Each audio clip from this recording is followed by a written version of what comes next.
When we're young, we have an amazing, positive outlook about how great life is going to be, but somewhere along the line, we forget to dream and end up settling. Join Up Dots features amazing people who refuse to give up and chose to go after their dreams. This is your blueprint for greatness. So here's your host, live from the back of his garden in the UK, David Ralph. Yes, hello, it's me again. It is David Ralph, and obviously that means you are listening to Join Up Dots, which you would know anyway, don't it? It's not like the old days when you tune a radio in and you've got no idea what you're listening to. You have gone onto iTunes, you've gone onto Spreaker, or however you're finding us. Thank you for being there today. It's the 23rd of July, so we're ticking on through the year, and today's guest is somebody that I've had booked for quite a while, it seems, but he's finally on the other end of the line, and he is a motivational speaker and author whose mission is to teach us all to be bold in our actions. He believes that we all have it in us to get out of our comfort zones and create success in whatever we do. With a background in sales and knowledge of cognitive and behavioural therapy, he has the ability to inspire us all by sharing personal stories of success and no doubt failure and obstacles. We all have those in our lives after all. And a humorous approach that has led him to be a sought-after corporate speaker across the world. But how has he managed to find the key to boldness that eludes so many of us in our lives? And I guess the bigger question is, did he always have this ability to challenge and strive for bigger and better things? Or was there a key moment in his life that showed him the way? As you know, we call it the big dot. Well, let's find out as we start joining up the dots of his life with the one and only Mr. Jeff Shaw. How are you today, Jeff? I am fantastic, coming to you from California, where I'm sitting out in the sun and Pamela Anderson just jogged by. That's the image, correct? Is that what we're going for? Absolutely, and I would say that she's going to massage you as well, just to sort of add to that. I actually saw Pamela Anderson on a show in the UK the other day, and I have to say, unless she's had work done, because in the UK we have this fascination, and you probably see it more often than we do, of people having plastic surgery and trying to guess if they've had it done or not. Now, being in California, I imagine you see many people that walk past who, quite honestly, Jeff, look a bit strange. But if she's had anything done, I'm surprised, because she kind of looks like she's aging naturally. How do you feel when she's massaging you and you look up into Pamela Anderson's eyes? Do you think she's had anything done? Yeah, I'll tell you what, it is. I think what it comes down to is not whether you're going to get a cosmetic surgery, it's how much you're willing to pay for good cosmetic surgery, because there's no question about it. Here in California, we see it across the board, and it's especially that atmosphere and that attitude that says, boy, if I don't look fresh and hip and young, then I'm nobody. It's a sad commentary on society, in my opinion, but that's what the tabloids will do for you. And they just look like they're in a wind tunnel, don't they, basically, with their faces stretched back. Just before we get onto the show, I'll tell you what my bugbear is. It's when chat show hosts do this a lot, and they bring on the guest, and I won't say the words Barry Manilow, but the last time I thought of this was when Barry Manilow walked on, and they always go, don't they look amazing? And you kind of think, no, they don't. Why won't anyone sort of say, you know, enough is enough. Stop fiddling around. Just be who you are and grow old gracefully, like we are, Jeff. We're growing into handsome men, I think, the two of us. Well, I appreciate the notion, although I'm not sure that I necessarily agree. But I certainly take your point. I was recently watching the induction ceremonies for the Rock and Roll Hall of Fame on HBO, and of course, if you're in the Rock and Roll Hall of Fame, it means you're probably past your prime by way of at least your hairline. So it is always amazing to me when I watch these old rockers that are still going on. But you look at it and you go, wow, you're trying to perform like a 25-year-old, but I'm sorry, you look like you're 55, you're actually 85. When do you think enough is enough? In your own personal life, and I'm not saying that you're, like Paul McCartney or whatever, and you're going to go on forever and a day, but there is a certain part where the experience that you have built up turns into something more powerful than you had as a younger man. And I'm sure you must have felt that. Your background in sales, you build it up unknowingly you build up a history in sales, and then suddenly you realize you can take it to the next level. Do you remember when that occurred and you suddenly thought, I've got enough history now to be able to step away from the crowd and change my life? It's really interesting. I think what you're referring here to is the whole concept of if you want to call it paradigm, self-perception, the way that we see ourselves. And those paradigms are so often set forth for us at a very, very young age, and then they stay with us for a long time. So, I'm thinking back all the way to it was probably the second grade when Miss Willie looked at me and said, "Jeff, we're giving you more lines in the school play than anyone else because you can act." And I think I probably looked at her like, okay, if you say so. And that was a paradigm shifting moment for me. But, I've been acting, obviously not professionally, but it's been a part of my professional life, my presentation skills, my performance skills, if you will. I was in, all of the high school and college, dramas and musicals and all of that. And I think it comes down to that early paradigm setting. Unfortunately, I think the negative paradigm setting also takes place where we look at it and say, you can do this, but you can't do that. And we start getting these beliefs that are difficult to change from within. So I think what happens here is that people around us who see more in us than we see in ourselves are oftentimes those people who can get us to break out of that paradigm and to try new things and to challenge ourselves. So as I was talking, as an example, I've been working with sales professionals for many, many years, but as I was working with the sales professionals on technique, recognizing that for many, technique was not the problem was what I call a comfort addiction.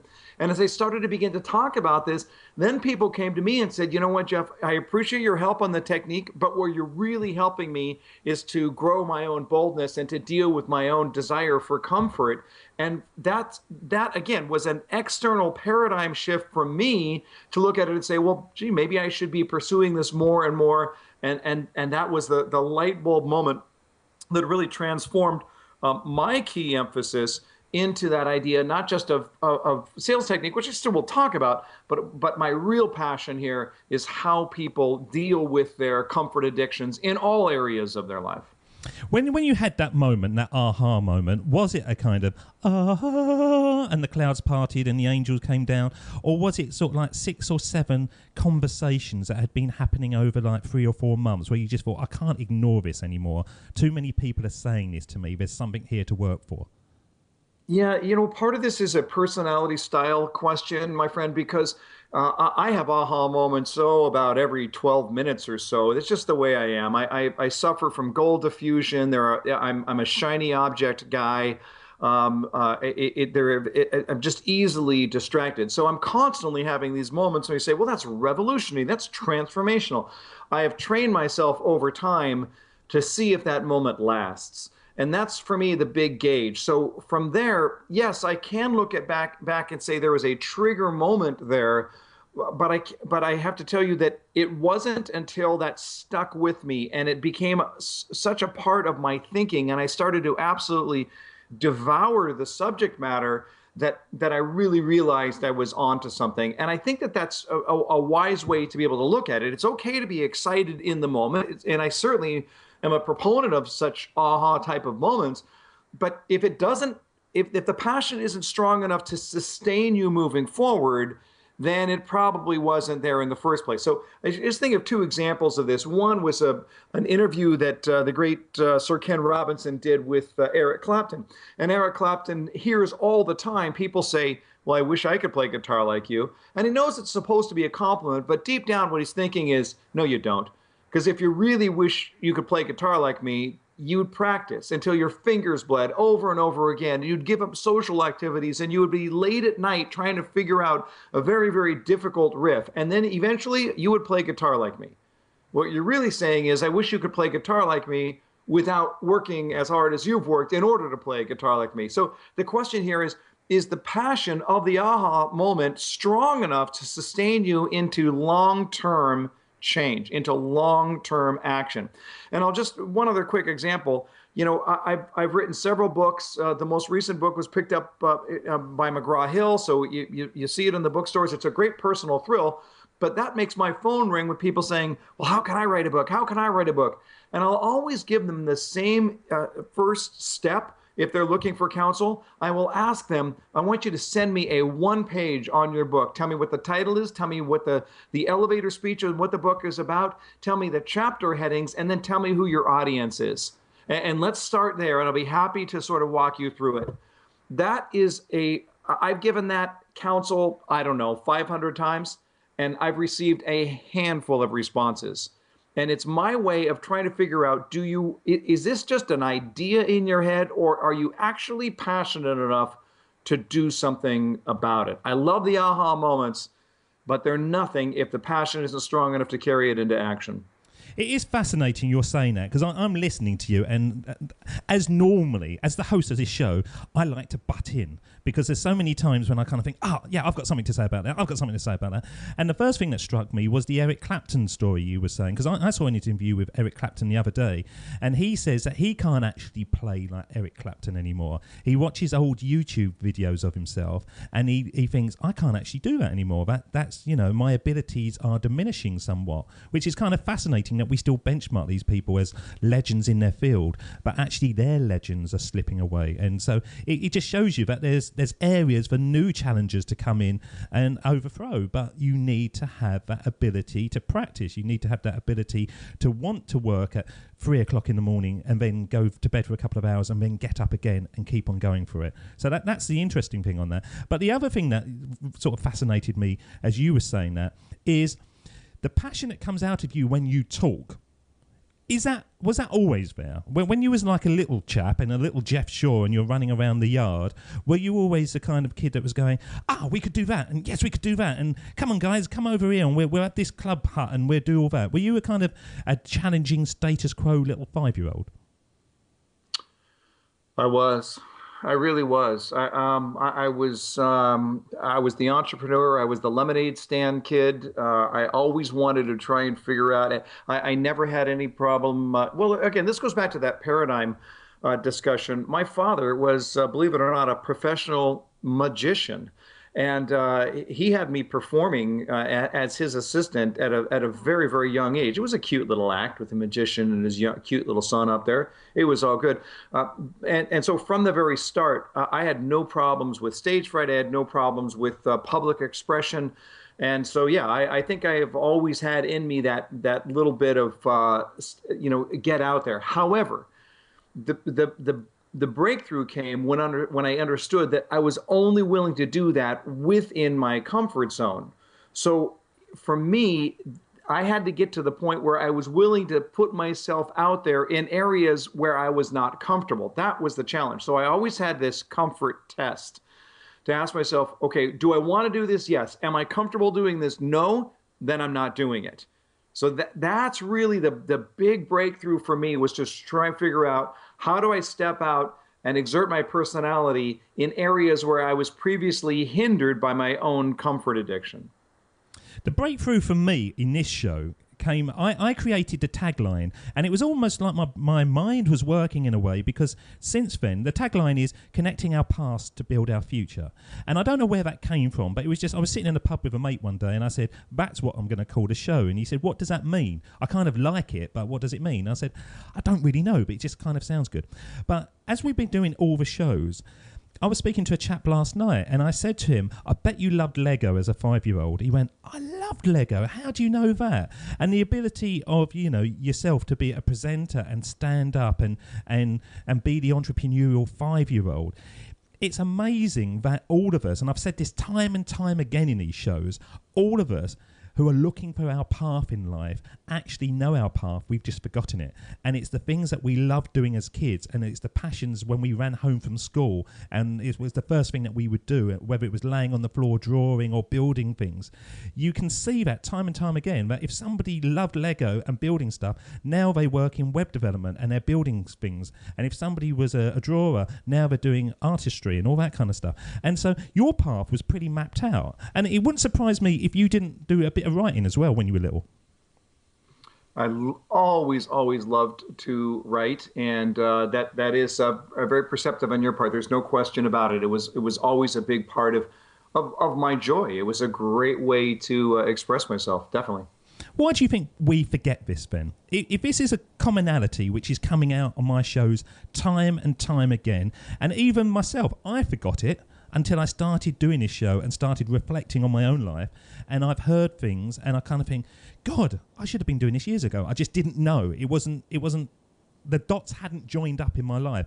But why do you think it's such a commonality across the globe that we go on a path that for many of us isn't our path? It's the expected path. Here's the best that I can figure out on this. I'm going to do a massive paraphrase of the psychologist Daniel Gilbert, the Harvard psychologist Daniel Gilbert, and sort of sum up a core of his teaching with this one phrase.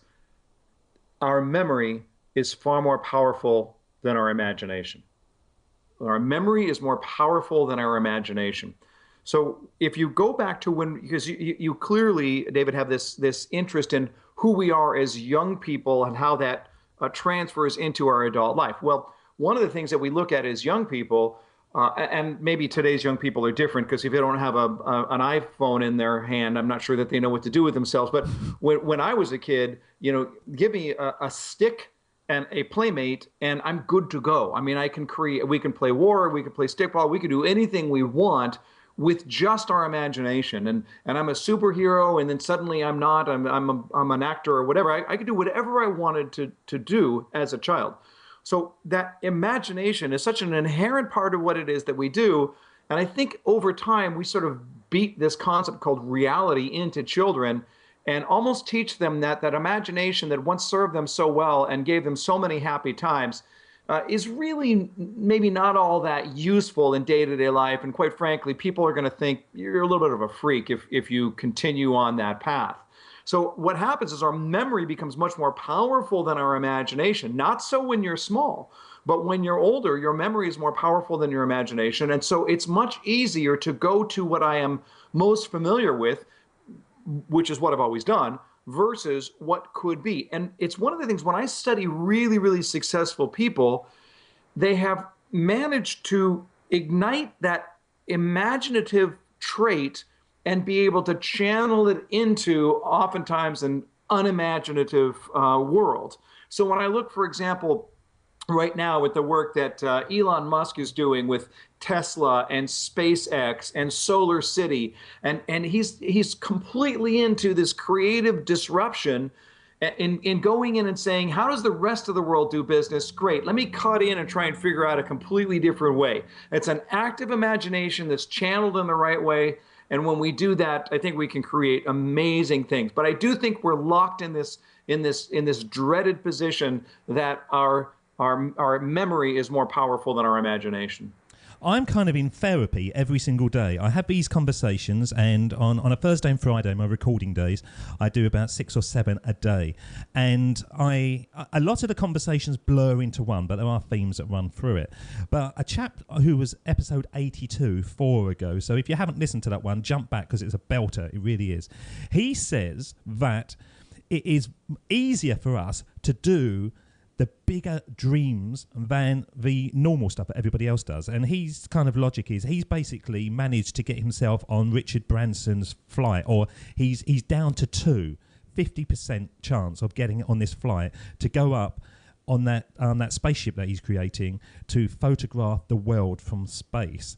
And I sort of said to him, how did you do this? And he told me this amazing story where he got on, he just thought, right, the first thing I need to do is meet Richard Branson. How the hell do you do that? Well, let's look on Twitter. Oh, he's in Miami. I'll get a flight over to Miami. So he pays Miami. He thinks, if I don't meet Richard Branson, it will only cost me $200 anyway. It would be a nice weekend away. And he blags his way in, meets Richard Branson, has a little chat with him, pitches his idea to him, and Branson went, yeah, okay, that sounds good. I'll set you up with the PA. And then he says a brilliant question to him, and he says to him, how many people have asked this question? How many people have pitched to you to be the photographer from space? And Branson said, 2. You and another person, so it's down to 50-50. And he said to me, isn't that amazing that something that seems impossible was only 4 or 5 steps, and now I put myself in a 50-50 chance? It kind of makes your mind go funny, where we are all going for the same jobs. We're all going for, the job in Taco Bell. But if you actually go for something which seems impossible, you're more likely to achieve it. That's a fascinating story. I love that story, and that is absolutely the idea of well, I guess it's sort of trite and almost cliche to say, if you reach for the stars, you still end up with the moon. But there's a lot of truth to the idea that we do tend to undershoot. What we tend to think of as a big, active, vivid, imaginative goal may not really be that big a deal in the first place. And so, when I think it was, I don't remember who once said, was it Emerson, perhaps, who once said, what you become on the journey is far more important than where you arrive on the journey. And I think that that's what we're talking about. If you want to think in small terms, then you can get the small payoffs. But boy, you want to think in big terms if you want the big payoffs. It's a great story. Love it. It is. I listened with my jaw dropping because it was just... It kind of seemed so easy. It was like 3 or 4 steps and he got what he wanted. And it's the mindset, isn't it? It's the mindset to go and do something a little bit different. I'm doing this show now, and I've said this numerous times as well. It's a daily show, so I do repeat myself. But when I started it, a lot of people were going, what the hell are you doing? That's not a business. That's not how you're going to make money on it. And now it's going like a rocket ship. A lot of people are saying to me, I always knew it was going to work. And it seems fascinating to me that they were kind of anchoring me to a position of, normality where they are. And now I am moving things forward, and fortunately it's going very, very well. They're with me and they're following me. And that's weird as well, isn't it? It is, but I think that everybody loves a good success story, but it does challenge them to say, well, why not me, right? That is a challenge that people are going to have. But I completely am with you on this, and I think most of your listeners would be, from the perspective that it seems just a simple fact of human nature that if you don't try, you don't get. So what difference does it make right from the very beginning? I just think we live in a society where we are so consumed with what other people might think that it draws us into a world of safety that is, really just at the very least hindering, but at the worst, it might just be dangerous to our overall well-being. So, I'm looking at it right now, and one of the things that I've been developing and continue to develop, a lot of people are enamored with the phrase bucket list of everything that they want to do in their life before they die, before they kick the bucket. My experience with that is that most people, it's more of a dream list. It's like an it would be nice list. But the question is, how actionable is it really? I don't have a bucket list. I have a discomfort list.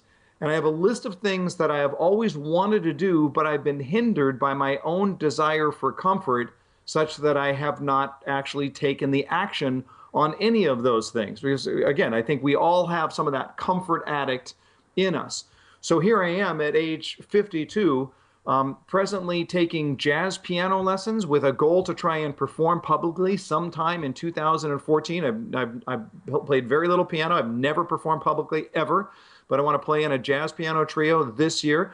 My wife and I are taking dance lessons. We're trying to get the rumba down now because I've always enjoyed watching people dance, but I've always felt self-conscious about it.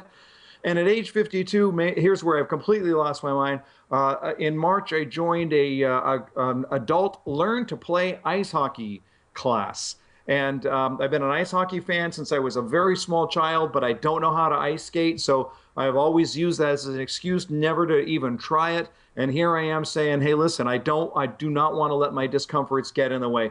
And I know you're from the UK. Ice hockey is this sport where you put on skates and you're on ice and sticks. And well, I just think football, but with sticks in your hand. We'll go that way. You beat people up, don't you? That's what you're out for.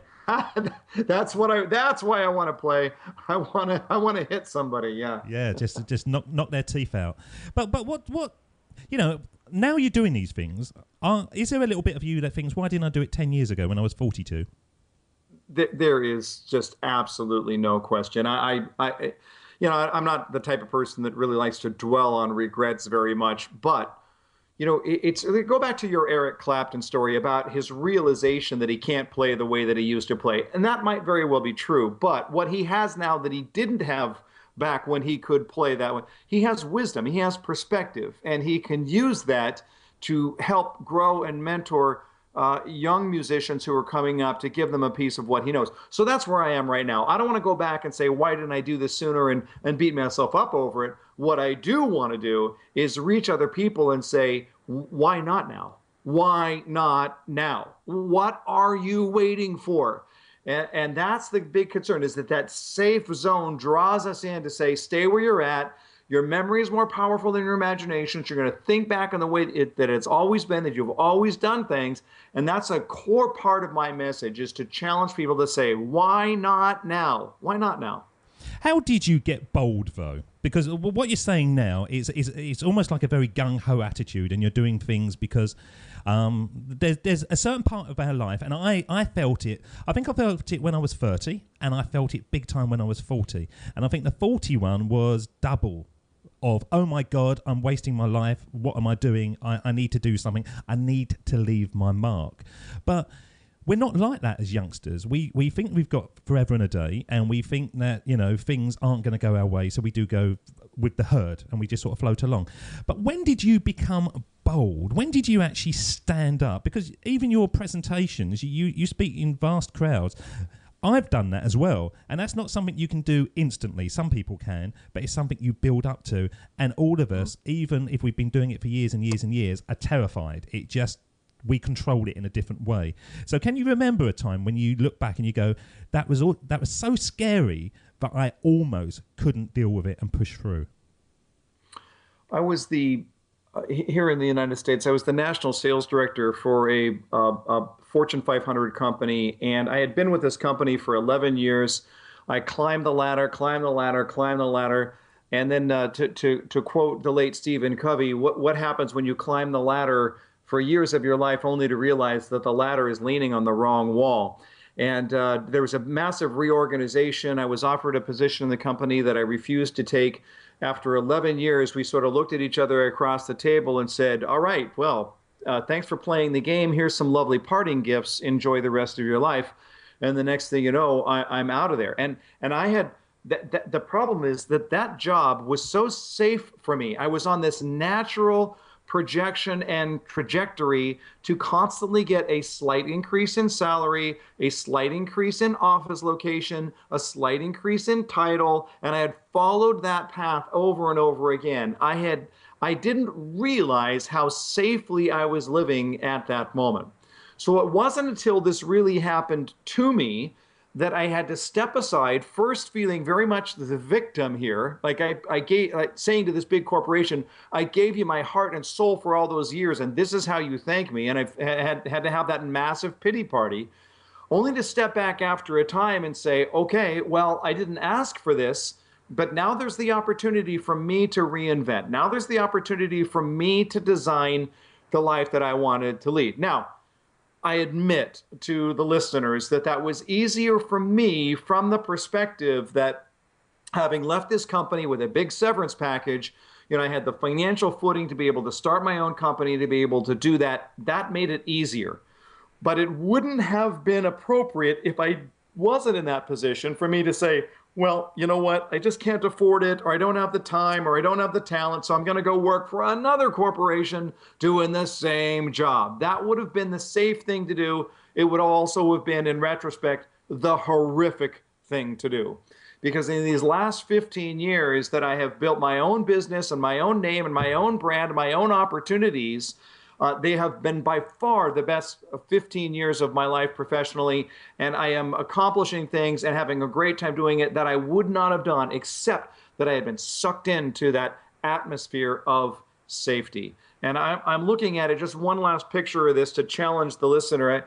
My dear sister Cindy, who I love very dearly, she's counting the days until she can retire as the payroll manager for the city of Milpitas, California, a job that she has been at for 28 years. And when you're counting the days until you can cash your retirement check and finally leave that horrid place, I'm sorry, you're not living the life you're supposed to live.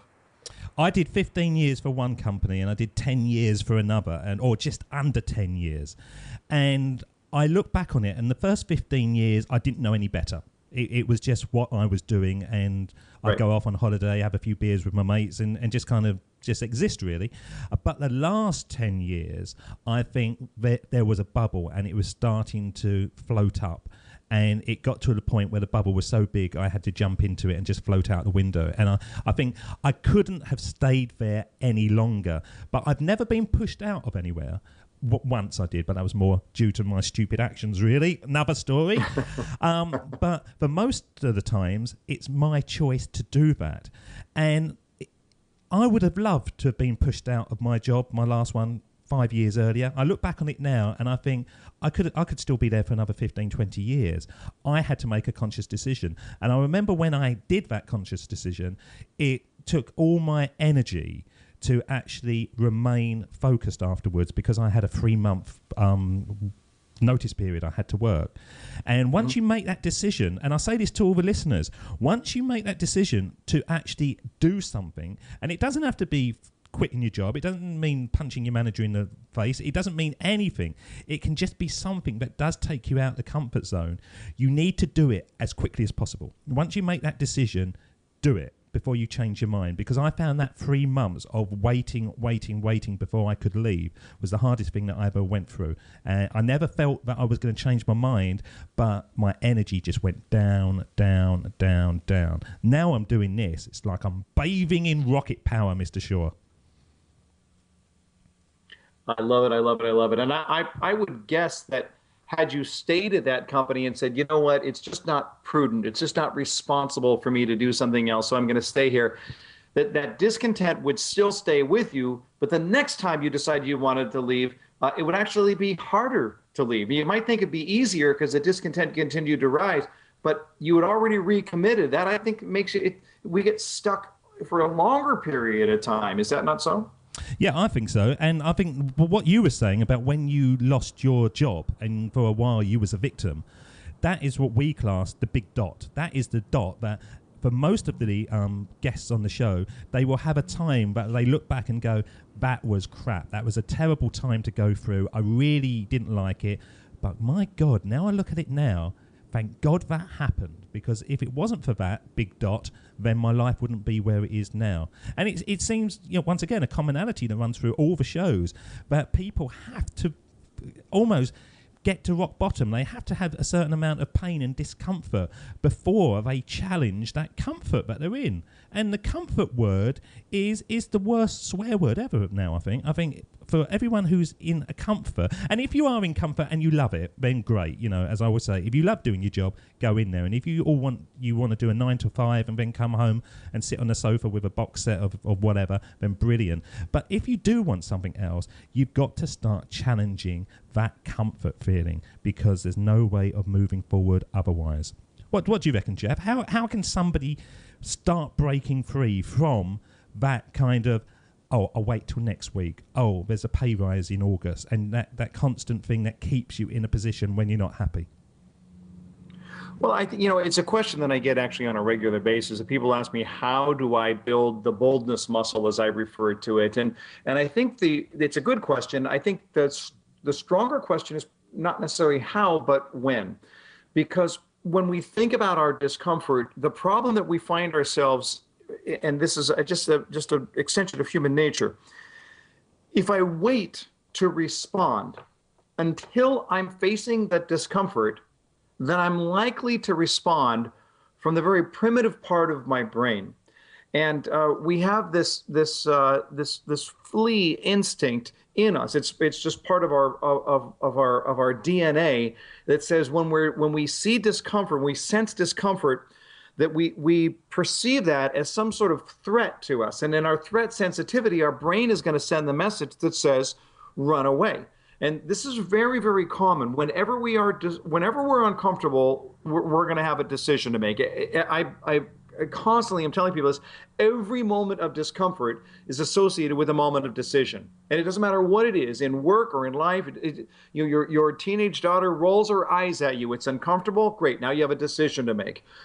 You've got a task to do that you don't want to do. It's uncomfortable. Great. Now you have a decision to make. So it doesn't matter what aspect of our life, whenever we have a moment of discomfort, we have a moment of decision. The problem is if we do not prepare in advance for those discomforts, then we're going to make the decision on reaction out of the very emotional and primitive side of our brain, and that side of our brain is going to tell us, run away. So the discussion here is to look at it and say, how can I prepare for those discomforts in advance? So I always recommend that people are starting to build that discomfort muscle, that boldness muscle, to start by taking common discomforts in your job, in your life, whatever it happens to be, and anticipating those in advance and deciding before the discomfort is present as to how you're going to respond. Because now when I do that, I can make that decision out of the logical side of my brain rather than the emotional side of my brain. And I sort of liken it this way. If you've got an alcoholic in a psychologist's office, in a counselor's office, the counselor's going to say, hey, don't drink. It's bad for you. And the alcoholic's going to say, you're right. I see the error in my ways. I'm not going to drink anymore. And if you put him on a lie detector, on a polygraph, he's going to pass. He believes that he's not going to drink anymore. Well, what's the problem? Well, the problem is there's no alcohol in the counselor's office. It's pretty easy to say that then. The question is, how are you going to respond when you're around your drinking buddies, or when the stresses of your life that you have not managed are rearing up and causing you to crawl inside a bottle, which is the safest, most comfortable place that you know? So the idea here is to put yourself in that mental frame of mind before you face the discomfort, not when you face the discomfort, but before you face the discomfort. Does that make sense? It makes total sense. And I'm going to play a little clip here, and I've started playing this in the shows. I will be bringing Steve Jobs on very shortly, but I love this clip. And I don't know if you've heard it, so I'm not going to build it up. But if you haven't heard it, see if you can guess who it is, because I think this is amazing. My father could have been a great comedian, but he didn't believe that that was possible for him. And so he made a conservative choice. Instead, he got a safe job as an accountant. And when I was 12 years old, he was let go from that safe job, and our family had to do whatever we could to survive. I learned many great lessons from my father, not the least of which was that you can fail at what you don't want, so you might as well take a chance on doing what you love. What do you reckon about that? Did you know who that is? It's Steve Jobs. No, it's Jim Carrey, the comedian Jim Carrey. Is it really? Yeah, he did a presentation in a university recently, and it really is worth seeing. It's 26 minutes long. Most of it is for laughs, but then he hits with that. And when I heard it, I thought, I'm going to nick that and put it on the show, because that really says what you're saying, doesn't it? Why spend your life... Go on, go ahead. To tell you, as soon as you said that, I have seen that clip, and boy, that was very, very powerful. And you're right, it's worth watching that commencement speech because it's funny, but he also was very poignant and very powerful at exactly the right moments. And that is the perfect example of someone who is willing to embrace discomfort. Listen, if you're going to try and make it big in the theater arts, that's an uncomfortable undertaking. Do you have the passion to deal with that discomfort? And I think that most people in the theater arts and entertainment and just like so many walks of life, they quit. They give in to their discomfort just before their big break, and that's just devastating to me.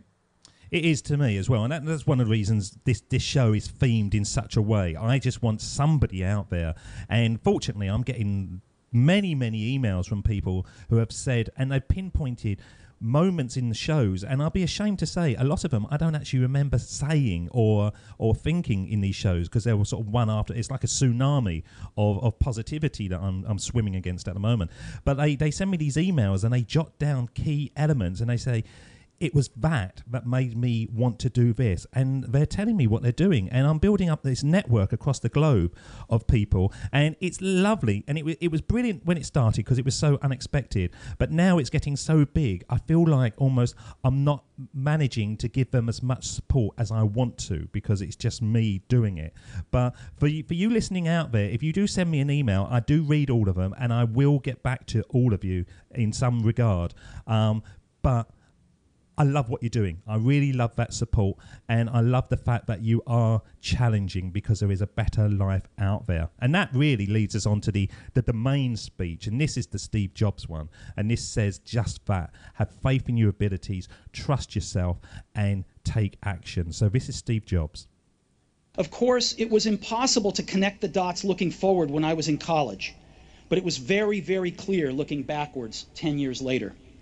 Again, you can't connect the dots looking forward. You can only connect them looking backwards. So you have to trust that the dots will somehow connect in your future. You have to trust in something, your gut, destiny, life, karma, whatever. Because believing that the dots will connect down the road will give you the confidence to follow your heart, even when it leads you off the well-worn path. And that will make all the difference. I believe that you believe that. So I'm not going to say, do you believe those words? Because I think it's quite obvious that you do. But do you remember when you started to realise that a lot of your history was those areas that are going to join up your dots? It was really when I was doing some research in this whole area of how our memory works, and because what Steve Jobs was just talking about could have been a paraphrase of Dan Gilbert, as I referenced earlier in this conversation, that your memory is more powerful than your imagination. You can see the dots behind you. You can't always see the dots in front of you. But as I was doing this, as I was preparing this, as I was learning this, one of the things that I came across, and I can't remember exactly how this happened, but I came across an interesting psychological aspect of a thinking error called the imposter syndrome. And perhaps some of your listeners have heard of the imposter syndrome before. You can Google it if you like. But the idea here is this: the imposter syndrome is it's an irrational fear that somebody is going to find out that I'm basically making things up.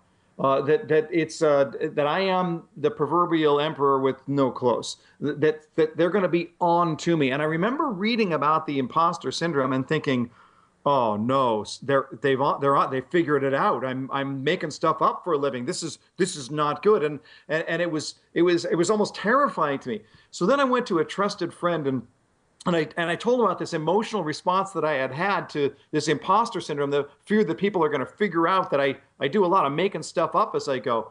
And she looked at me and she said, "You? Jeff, how could you say that? Look at your track record. Look at what you've accomplished. Look at your history. Look at your experience. Look at the legacy of lives that you have changed. How can you possibly even say that? And by the way, I have the imposter syndrome also." And I had that same conversation with people over and over again. And then it turns out over time, apparently, everybody deals with the imposter syndrome. But the key here is to understand that it's an irrational fear that people are going to figure out that you're not all you say you are.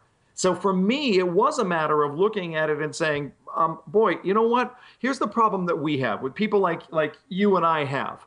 And I have to suspect that there's a lot of listeners who are going through the same thing. And it's something that the management guru Dan Sullivan calls living in the gap. We're constantly comparing where we are to where we feel like we should be.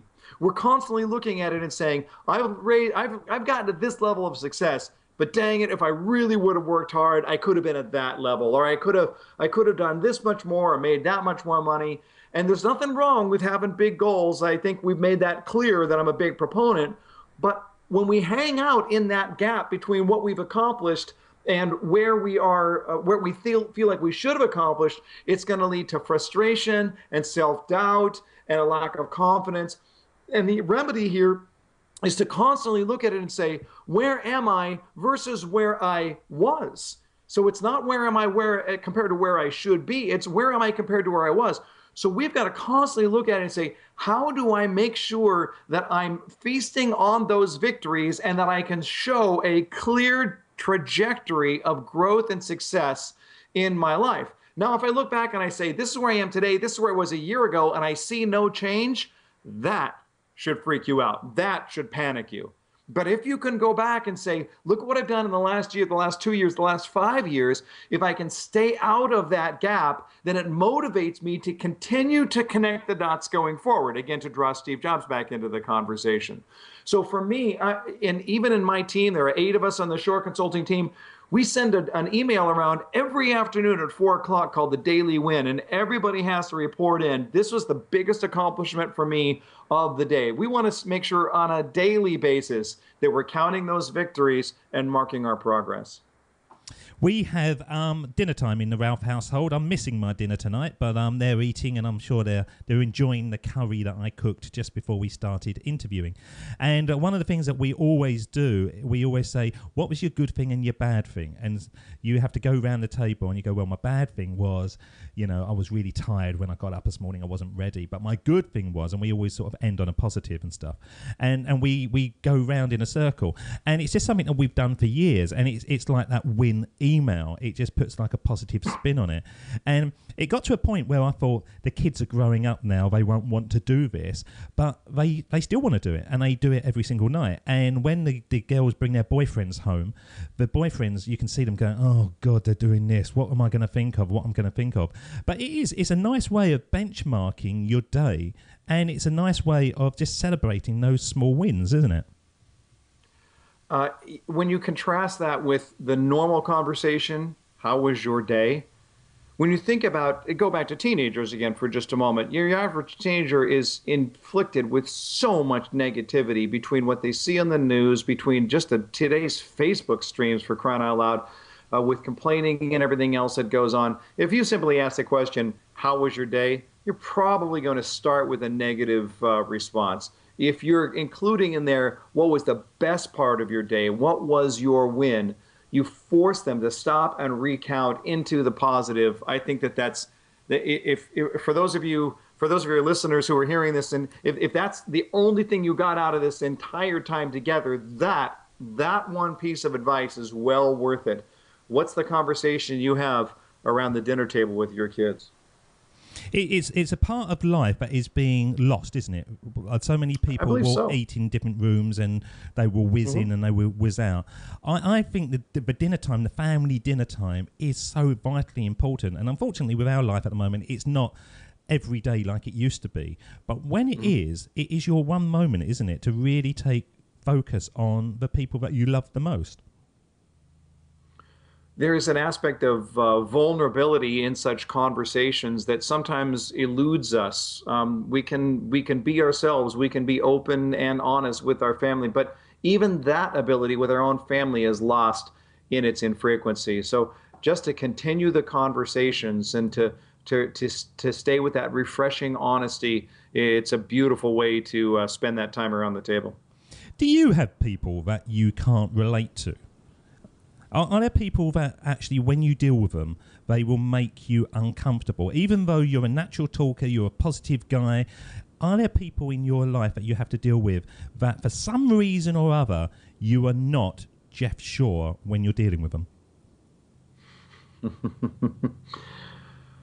Yes, lots and lots and lots. And you know what they are? You know what? If I wanted to put one huge umbrella over the lot of them, I would say it would be those people who are not willing to take responsibility for their actions or behaviors or the results in their life. I don't have a lot of sympathy for the victims or for the victim mentality that is not warranted. I go with the philosophy that there are 7 billion people in the world. There's always somebody who's got it well worse than you do. And for the countries that I deal with, that I do business in, all highly developed countries, look, we've got it so good. We there is no excuse not to succeed in our walk when you consider the pain and agony that is a way of life of so many people on this planet. So to play the victim over something like the way you were treated, or the fact that your taxes are too high, or the government is unfair, I have no tolerance, quite frankly. I really don't. I want to shake these people by the shoulders and say, people way dumber than you have figured this out. And by the way, those people had far fewer advantages that you have. You've been given an incredible opportunity.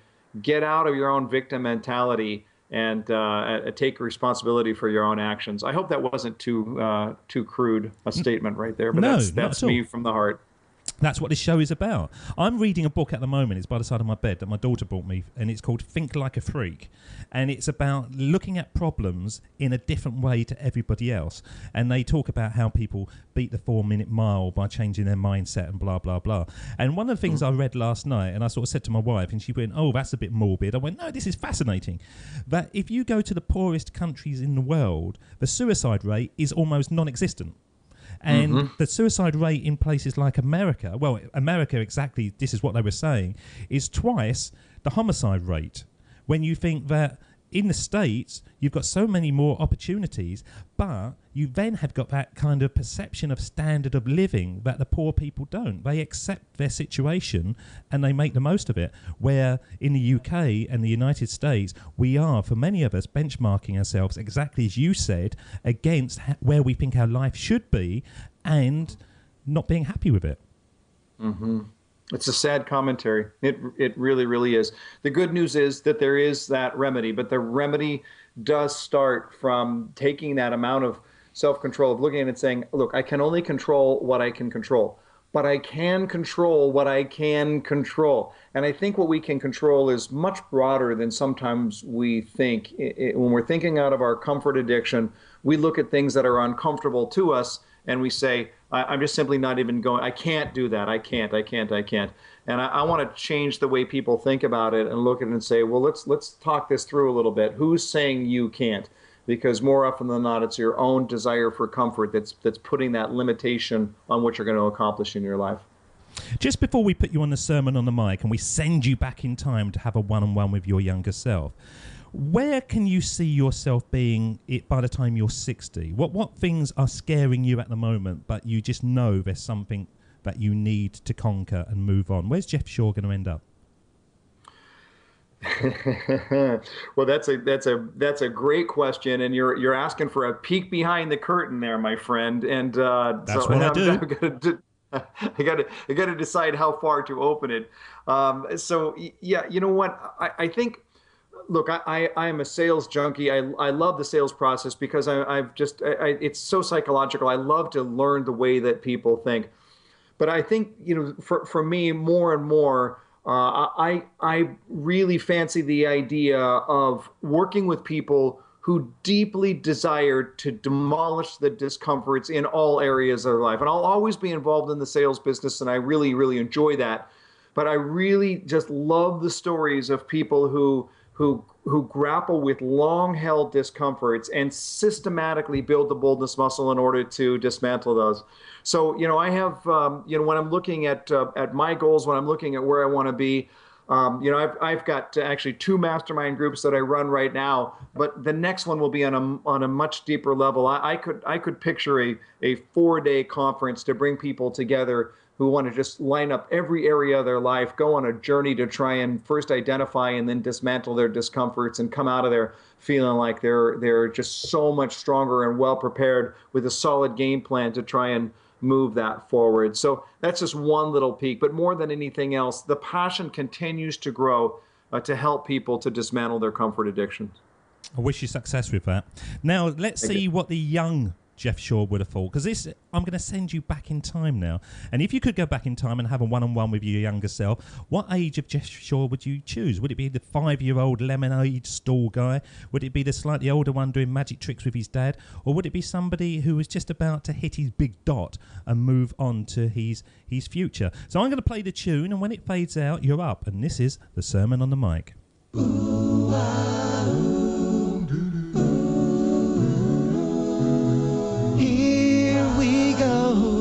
With the best bit of the show, the Sermon on the Mic, the Sermon on the Mic.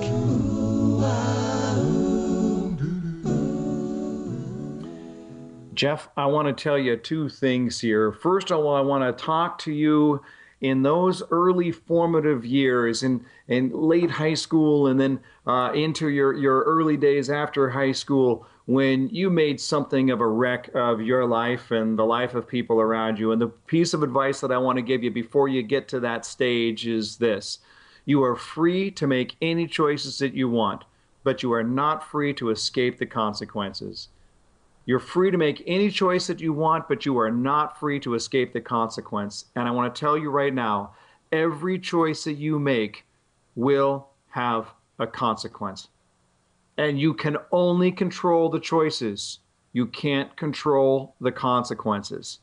So I want to just tell you, as you're getting into these formative years and you're trying to figure out the human being that you will be and the mark that you want to make on this planet, you are free to make any choice that you want, good or bad, but you're never free to escape the consequences. And then the other thing that I want to tell you is this.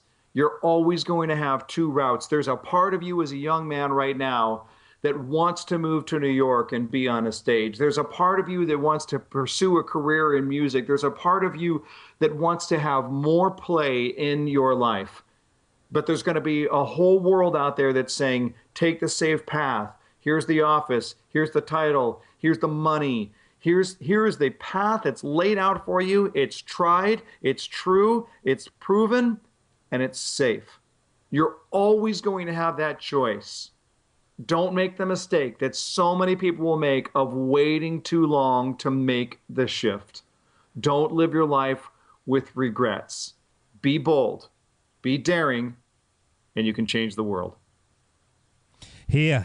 I think that is a powerful statement to end the show. I really don't want this show to end, Jeff. I want it to keep on going. Maybe we can fly over to California and have a drink with Pamela Anderson together and sort of bring it to a natural end. But for all our listeners out there that haven't got that opportunity to fly across, how can they connect with you?